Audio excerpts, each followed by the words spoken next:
Et il se passe beaucoup de choses en ce moment même aux États-Unis, notamment à Washington.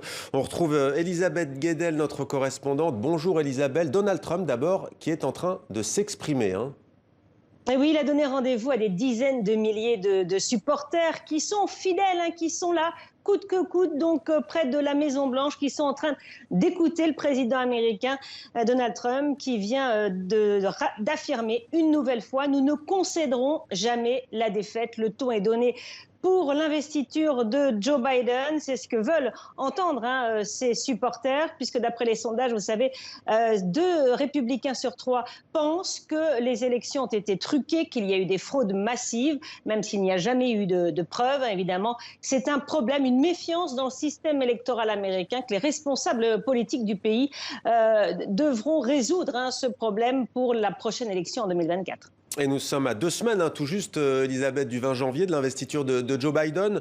Le Congrès est sur le point de se réunir, c'est ça, ces prochaines heures, pour valider les résultats ? Oui, la cérémonie au Congrès, cérémonie de ratification des résultats, va commencer dans moins d'une heure maintenant.